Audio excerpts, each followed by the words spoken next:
Ngayon mga kababayan, dumako na po tayo. Tila si Toby Chanko po ay nasupalpal ng Pangulo. Wala na po si Toby Chanko sa listahan ng mga friendly friends ng Pangulo. Pumunta po ang ating Pangulo sa Navotas Peaceport. Tuwan-tuwa po at kakaiba po ang pangyayari. Wala man lang si Toby Chanko na nandun. Si Toby nabotas yun eh. Kapag nabotas, nabutas. Aray ko. Diba? Kapag nabotas po, nabutas yan ng Diskaya dahil bilyon ng flood control ni Toby Chanko dyan. Pero wala po. Wala po si Toby Chanko. Pakinggan natin ang mga sinasabi ng ating mahihirap na mangingisda. Ayan po, presidente na mahihirap, Bongbong Marcos. Aray ko. Pakinggan natin mga kabarayuma. Okay, President Bongbong Marcos. Ang salamat po sa kanya kasi pinalawak niya po itong Navotas Peaceport namin. Uy, dapat muna sa congressman nyo, ba't wala? Aray ko. Dapat sa congressman nyo muna, ba't kay BBM kaagad? Wala ba dyan? Wala yata eh. Aray ko. Wala eh. Salamat daw dahil pinalawak po ang Navotas Peaceport. Mga kababayan, para sa inyong kaalaman, ang Navotas Peaceport po, ang isa sa mga peaceport na nagsusupply po ng mga isda sa buong Kamaynilaan. Isa po sila sa mga source ng isda. Napaka-importante po niyan Navotas Peaceport. Ang Metro Manila umaasa ng mga isda kadalasan sa Navotas Peaceport. Kaya naisip po ng Pangulo na palakihin at palaguin po ang Navotas Peaceport. Toby Chanko, hello. Aray ko. Hindi umubre yung mga babala-babala mo na pagbabraso sa Pangulo, diretso. Pinaganda niya. Mr. President, maraming salamat po sa pinagawa niyo sa amin dito sa Navotas Peaceport. Aray! Lumaki na ho. Ang namin dito, Peaceport. Medyo nakaluwag-luwag po kami. Hindi katulad ng masikip. Medyo binabaha kami. Ngayon po, napakaganda po. Maraming po salamat, Mr. President. Aray, ayaw ng mga DDS niyan. Gusto ng mga DDS na ihirapan yung Pilipino. Aray ko. Diba? Ayaw ng mga DDS niyan. Ang gusto ng mga DDS, nahihirapan ng mga Pilipino. Diba? Tignan mo po yung Davao. Tignan mo yung Davao. Ayaw ng mga DDS maglakad sa lupa. Gusto nila sa tubig. Aray ko. Diba? Yan si Michelle. Tiga Navotas, Totoo yan. Totoo yung sinabi ni Michelle. Totoo po, required po nakabota dyan. Nakabota kasi po sumasama rin po ako dyan, if hindi nyo po natatanong. Sumasama po ako dyan sumasama po ako dyan kasi nagsa-sideline ako. Meron po kaming habal-habal noon at ka dyan, may dala kayong mga banyera, magluluwas kami ng puset. Ayan, puset, sugpo. Pero kadalasan po galunggong, ayan. Tapos ititinda yan ng pinsanan ko sa father side. Magtitinda yan sa palengke namin, dyan sa Malate. Kailangan nakabota ka dyan. Ngayon, hindi na po. Napakaganda na po, napakabango. Napakaluwag po. Diretso. Ginawa ito noong 1976, ngayon lang siya in-improve. 1976 pa mga DDS, 1976, ngayon lang in-improve. Mada. Aray ko.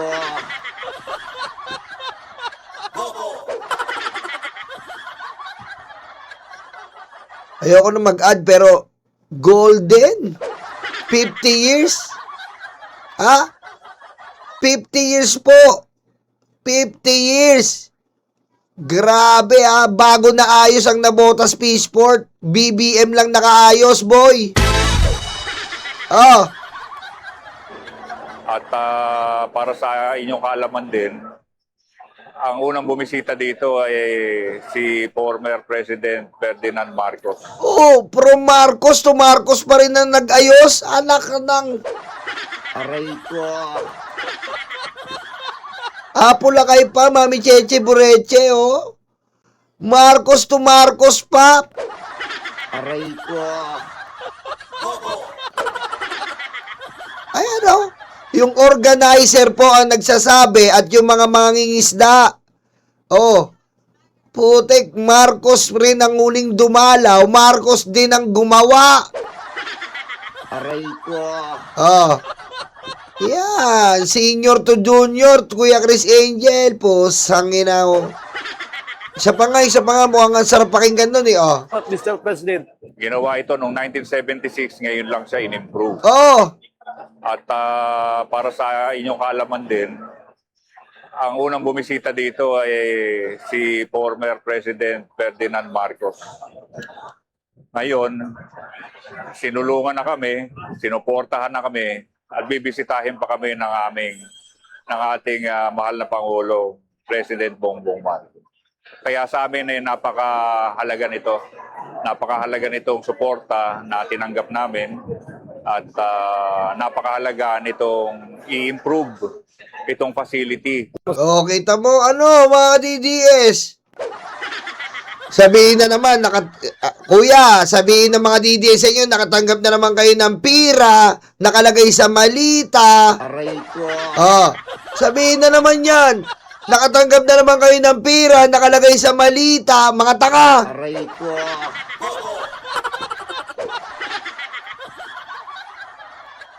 Mga tanga, kahit puntahan nyo yung Nabotas Peaceport ngayon. Puntahan nyo. Kaya ikumpara nyo noon, napakaganda na po. Ginawa po ni BBM na open, na parang malaking warehouse na open. Tapos may mga package 1, package 2, package 3. Tatlo po yun na malalaki po. Na open area po. Ang laki. Hindi katulad dati, di ba, Michelle? Nagsisiksikan lang po yan. Pipila-pila kayo dyan. Hindi kayo pwedeng sabay-sabay. Nakapila kayo dyan. Yung parkingan mo malayo. Pupunta ka doon. Tapos bubuhatin mo yung isda ang layo. Ngayon, pwede lang sabay-sabay. Yan ang Pangulong Bongbong Marcos. Oh. Ganun yun. Mami Chris Rose, shoutout. Lucy. BMB Fam, shoutout. Luciel, General Bar, shoutout. Tony, Niobla. Oh, di ba? Oh, ginagawa ni Apo Lakay noon, ang anak pa nagayos. Kaya nga eh. Oh. Ano? Sapul na naman. Ayan ang ayaw ng mga DDS. Aray ko. Ayaw nila niyan, ayaw nila ng improvement, ayaw nila ng enhancement, ayaw nila ng growth. Because they are only want the egg balls of Rodrigo Roa Duterte. They are leaking so much to the egg balls or the testes of Rodrigo Roa Duterte. Mo bang maging safe sa tamang tao? Ito ang dapat mong gawin. First step, mwah. Second steps, mwah. Helmet. Mwah. Mwah. Sabi nanay ko, hotdog, yung pinili mo potlong, tapos nagreklamo nanay ko, nagalit ka? Oh, ito pa isang patunay, si Jomar Padilla. Diyan din ako nagtrabaho 5 years, mahigit grabe, pang high tide. Diyan, ngayon maganda na. Oh, ayan mga patunay. Oh. Ayan po ha, may mga nagpapatunay po tayo. Hindi po tayo dito katulad ng mga DDS na mahilig mag-imbento. Aray ko. Sabi ko sa inyo, mga kababayan, tawag dito, nilalait-lait nila ang mga Marcos, hindi nila alam, ang mga Marcos talaga ang totoong makakapwa-tao.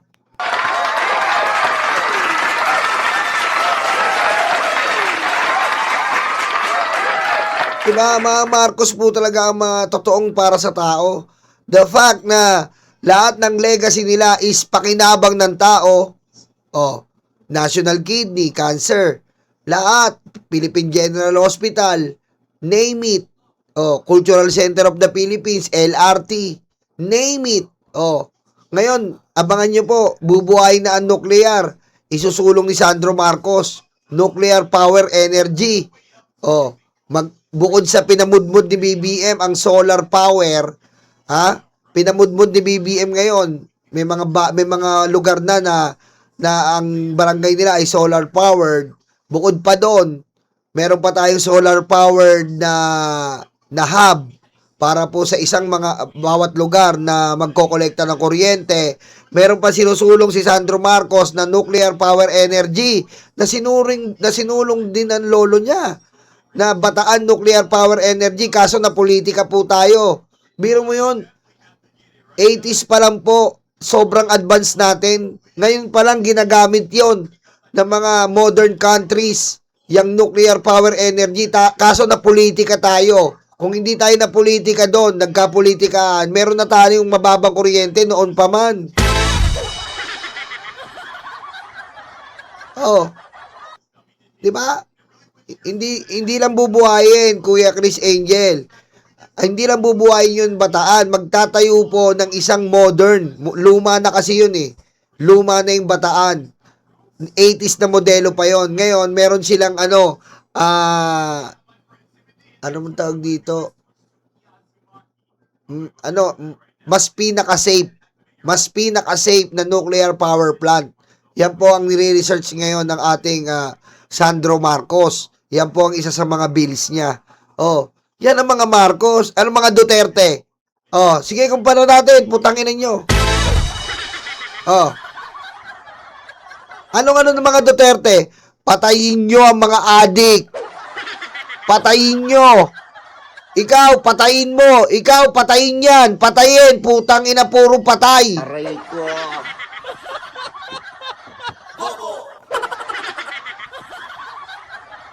Tama si Tony, meron ayun nga, water solar irrigation, meron na tayo. Binayaran ng utang ng magsasaka, meron na tayo. Aray ko. Oh, si Digong, patayin yan. Si Michael Yang, payamanin mo, itayo mo yung pogo. Putang ina. Anong benepisyo ng pogo sa atin, kita mo?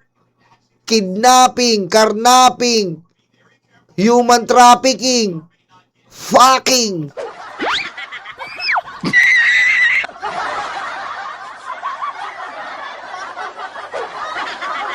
Diba? Hindi nila, ayan ang ayaw talaga ng mga DDS. Bakit tinayo yung pogo? Oh, anong resulta nakita natin sa mga hearing? Karnaping, kidnapping, oh, human trafficking, lahat ng may king ining, fucking, king ina nyo, Aray ko. king ina nila. Baka dumating po ang pagkakataon, mapalitan si Dr. Jose Rizal. Ang maging national hero natin ay si Pangulong Duterte. Aray ko. Ano ang gagawin mo kapag nalaman mong may kapatid ka sa labas? Papasukin ko. Aray ko. Mami Cheche Bureche, salamat po, you have to work. Ay, ingat Nyolo at sa mga kabayan. Thank you, Mami Cheche Bureche. Okay, ito pa po. Oh, ito pa. Pakinggan natin. Pagpapatayo ng libo-libong paaralan, pabahay at kilometrong kalsada, dyan ilalaan ng pamahalaan ang mga kinita nito mula sa government-owned and controlled corporations. Ayon kay Pangulong Ferdinand R. Marcos Jr., layon lamang nito na ibigay ang serbisyong pagpapagaang sa buhay ng bawat Pilipino, si Clazel Pardilla sa sentro ng balita. Oh, Halos 140 bilyong piso ang nakolekta ng administrasyon ni Pangulong Ferdinand R. Marcos Jr. mula sa kita ng mga ahensya at tanggapan ng gobyerno ngayong taon. Formal na iniabot ang pondo sa pagdiriwang ng 2026 Government-Owned or Controlled Corporations Day. And every peso that you have remitted strengthens the government's capacity to deliver better services without imposing additional tax burdens on ordinary Filipinos. Ayon nice. kay Pangulong Marcos, Kumbaga, ang gusto ni BBM, makakolekta tayo sa government-owned o yung may mga partnership sa government-owned companies, corporation. 'Di ba? At least, kung makakolekta tayo doon, lalo't malakas yung government-owned corporation na yon, hindi na magiging pabigat to sa ating mga kababayan. May domino effect po. Di ba? Kasi kung wala tayong nakokolekta dyan sa government-owned corporation, mga babayan, mapipilitan ng gobyerno na magtaas ng tax. Ngayon, nakakolekta tayo ng 140 billion, 140 billion. Yan ang gagamitin ngayon ng gobyerno para patakbuhin ng gobyerno at tumulong sa ating mga maralita. Di ba? Ganyan po mag-isip. Hindi yung patayin mo, putangin na ka. Aray ko. Wala.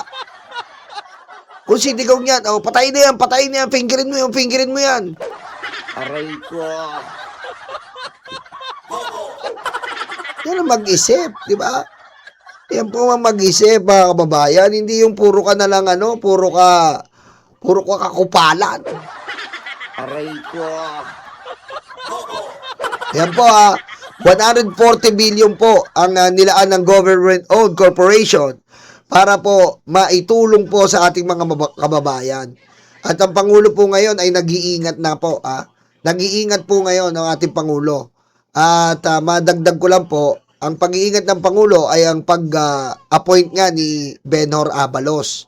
Sa pag-appoint nga ni Benhur Abalos, mga kababayan, mga karayuma, ang order sa kanya ay linisin pa. Kumbaga ayos na, linisin mo pa ang gobyernong ito.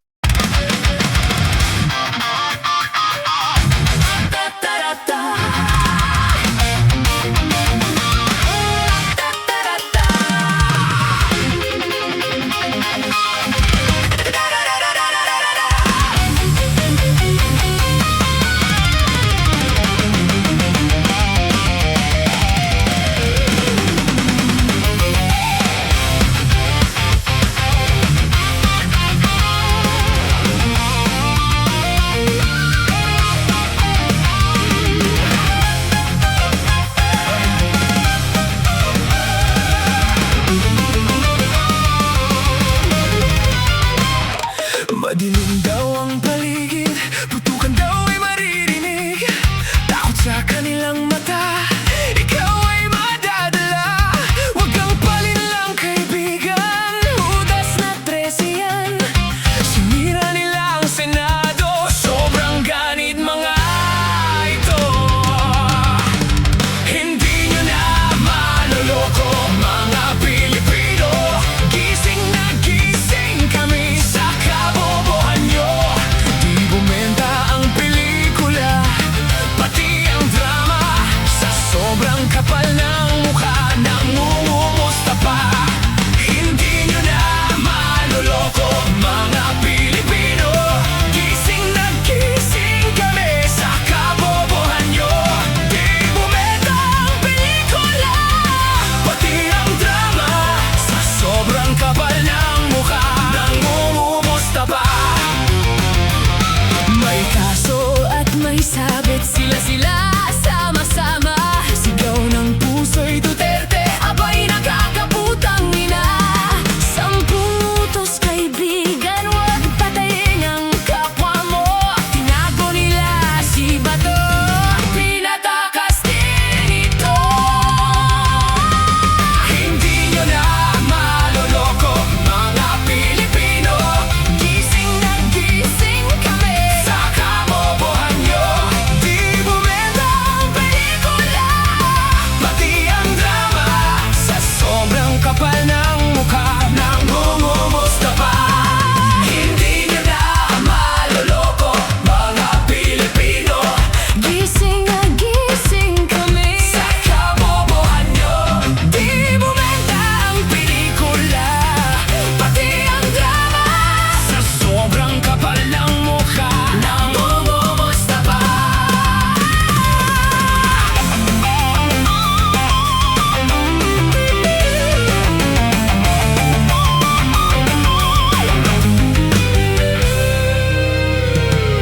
Madudumi ang taktika para lang kay Sara. Taong bayan hindi